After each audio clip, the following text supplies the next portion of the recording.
Thanks for hanging out and stopping by to chat with me today. Absolutely. In case there's anybody on the planet that doesn't actually know who you are, would you mind introducing yourself a little bit? Yeah, my name is Matt Rolfe. I'm a hospitality leadership coach. I made that term up about 18 years ago now. But really, I spent all my time focusing on the people of our industry.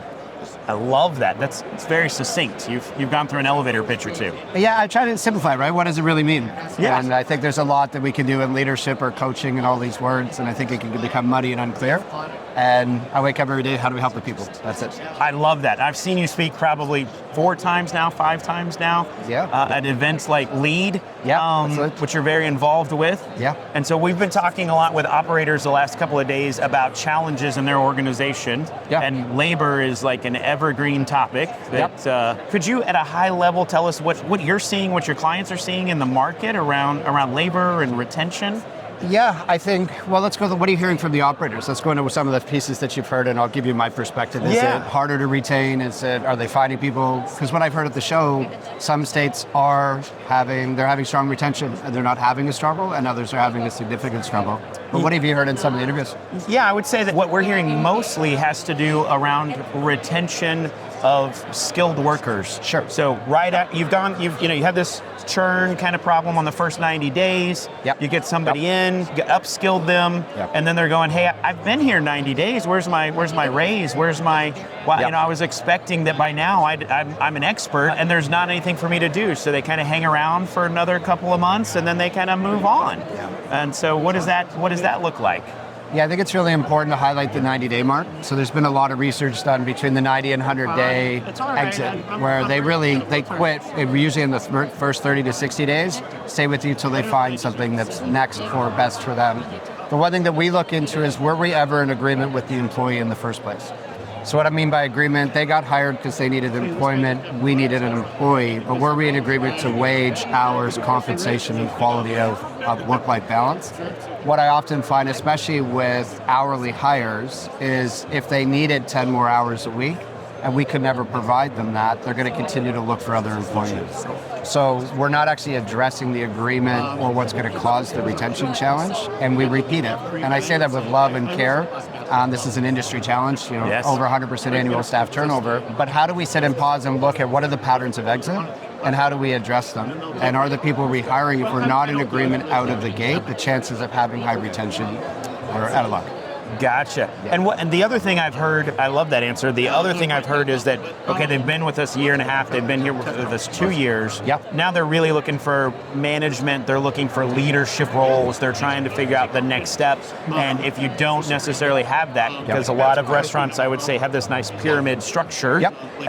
And really, but if we look at other industries like hotels, for example, or CPG brands, where they might actually want you to gain other skills and move into other areas of the business, it seems like that's very hard and hasn't really been adopted within the restaurant space. Yeah, and I think looking at progression, often we talk about what the employee wants and needs, whether it's hourly or a management position, but I think it's being clear with your identity. So do you have the ability to develop leaders up inside your organization, or are you developing leaders for other people's companies?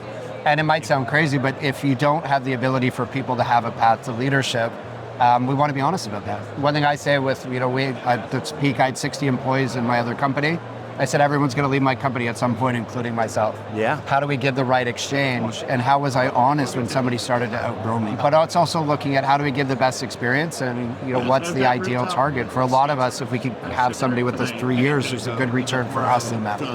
But are you developing them so they have something to sell to their next employer? Or are you looking at paths to leadership, whether it be within the restaurant or into other divisions? I think it's an opportunity to slow down and really look at it. And we've done a lot of work. What is path to leadership? What's our promise to our people? How do they succeed? And what's next? Because the generation now is going to come and ask you, when's my next job? When's my next promotion? If you don't answer, somebody else will answer. They might not get it, but they'll answer. So I think it's just really, we're aware of these conversations. How do we step into them? I like that. You hinted around it, but talk to me a little bit about what you're seeing in the market with soft skill training. That's the other thing we've heard is that the current generation, Gen Z, Gen A, it's interesting because some people said that's not really a generational thing, and others have said absolutely it is. But soft skills, talking to people, looking them in the face, looking them in the eye, like really addressing that. What are you seeing? You have to slow down and look at the generations in our workforce, and I don't think it's generational. It's been around for a long time. But the personalities that we're hiring, are we providing them the skills to properly interface with their guests? Got it. So when somebody doesn't want to answer, generations don't want to answer their phone, they'd rather communicate through text. How do we expect them to show up to our guests?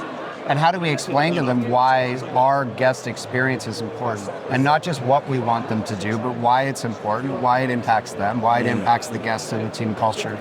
They're not new conversations, but we can't just do it in training.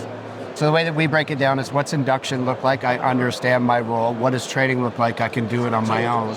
And then what does ongoing coaching look like? A lot of times soft skills stop when we get the induction done. I can put the logo on my chest in the uniform, but how do we move them through the process and continue the development? I think Gen Y, Gen Z, if you invest in them, they'll respond.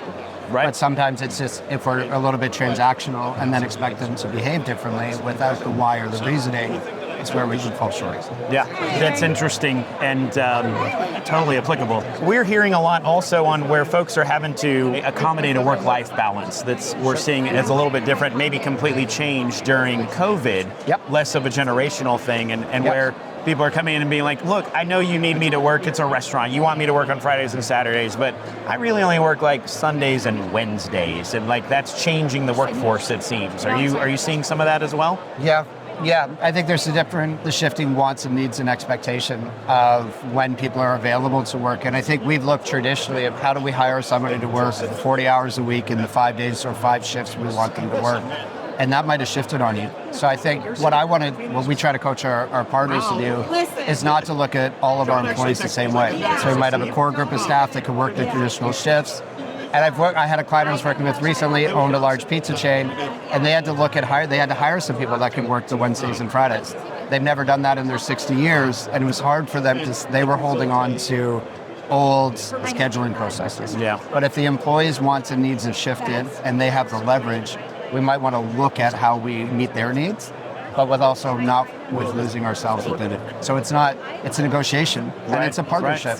But I would think it's not looking at all employees in the same way. It's who's our 40 hours, who's our peak shifts, and who's our off-peak shifts, and then how do we attract and retain them? Right. Again, I've heard you speak. You're well known on the leadership circuit. Let's just pretend somebody just starts in a restaurant position, and they want to be a leader. But let's say they're at the bottom level or the top level, depending on how you do an inverted pyramid. But they're an entry-level job, and they want to have an impact. How would you coach them to say, hey, have an impact, but you don't necessarily have any power on day one? What does that look like? I think even day one and day 90, as we talked about, or even within the first year, I get a chance. We do hundreds of discovery calls every year with frontline staff and entry-level management.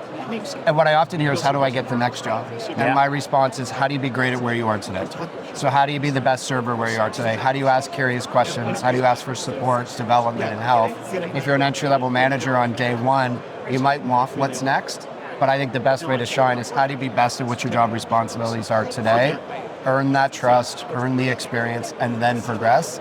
Sometimes what we're seeing now is people are looking to jump through roles, and I appreciate that, and I like the passion.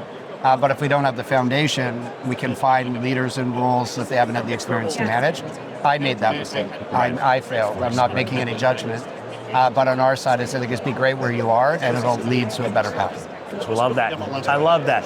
Well, I promised to only use a couple of minutes of your time, but I have one hot seat question. Yeah, absolutely. Let's go. Let's pretend that I've got whatever role I've got. I show up for work the next day. What's one thing I can do to make a difference in my team's life immediately? So one thing I say is, be responsible for the energy that you bring into the space. That's something we are in control in. We might be not in control of how our staff show up, how our guests show up, but we are in control of the energy that we show up into the four walls of whatever environment we work in. Control your state, control your energy, the rest will follow. Love it.